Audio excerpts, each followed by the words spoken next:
வணக்கம். நான் உங்கள் ஜெயா. இன்றைக்கி நம்ம இந்த வீடியோவில் திணை வாழ்வியலில் பண்டை தமிழருடைய விளையாட்டுகளை பற்றி பார்க்கலாம் வாங்க. பண்டை தமிழர்கள் வேட்டையாடுற சமூகமாக தான் இருந்தாங்க. அதனால் அவங்க குகையில் வாழுற காலத்திலே பார்த்திங்கன்னா இந்த வேட்டைக்கு தேவையான அந்த பயிற்சியே அவங்க விளையாட்டாக அவங்க விளையாடிட்டு இருந்தாங்க. தொல்குடியில் பார்த்திங்கன்னா வில் எறிகிற போட்டி, அப்புறம் வேல் எறிகிற போட்டி எல்லாம் முதன்மையாக இருந்திருக்கணும். அது மாத்திரம் இல்லாமல் வலைத்தடி வீசி விளையாடுறதும் அவங்க போட்டியாக வச்சு கொண்டாடியிருக்காங்க.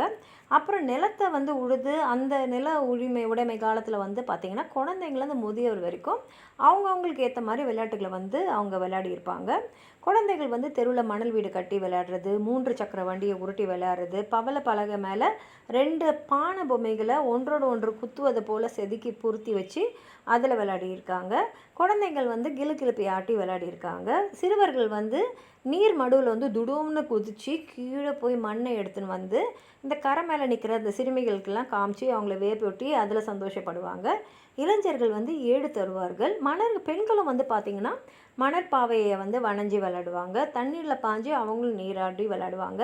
பந்து எரிஞ்சு விளையாடுவாங்க. கழங்கு, அம்மானை, ஊசல் இதெல்லாம் ஆடுவாங்க. இதெல்லாம் விளையாடும் போது அவங்க வரி பாடல்களும் பாடுவாங்க. சிறுமியர் விளையாடி அயர்ந்து போய் உட்காரும் போது ஓரைன்ற விளையாட்டை ஆடுவாங்க. ஆடவர்கள் வால் பயிற்சி, சிலம்ப பயிற்சி, மல்யுத்த பயிற்சி இந்த மாதிரி பயிற்சிகளில் ஈடுபடுவதோடு சடுகுடு விளையாடுறதும் வழக்கமாக இருந்திருக்கு. நாட்டுப்புற விளையாட்டுகளை இன்றைக்கும் பார்த்திங்கன்னா உரியடிச்சு விளையாடுறது வழக்கத்தில் இருக்குது. வீரயுக விளையாட்டுகளை இன்றைக்கும் தொடர்ந்து விளையாட்டுகளாக நம்ம விளையாடின்னு தான் இருக்கோம். அதில் கூடுதலாக பார்த்திங்கன்னா உடற்கட்டு போட்டி, அப்புறம் சீனத்துக்கு சென்ற இந்த குங்ஃபு, கராத்தே போன்றவையெல்லாம் பழங்கால தமிழகத்தில் வீர விளையாட்டுகளாக இருந்திருக்குன்றது நமக்கு இலக்கியங்களில் இருக்கிற பதிவுகள்லேருந்து தெரியுது. உங்களுக்கும் எதாவது சொல்லணும்னு நினச்சிங்கன்னா கீழே இருக்கிற கமெண்ட் பாக்ஸில் எழுதுங்க. இந்த வீடியோ லைக் பண்ணுங்கள், உங்கள் ஃப்ரெண்ட்ஸோடு ஷேர் பண்ணுங்கள். சப்ஸ்கிரைப் பண்ணாதவங்களாம் ப்ளீஸ் சப்ஸ்கிரைப் பண்ணி சப்போர்ட் பண்ணுங்கள். நன்றி.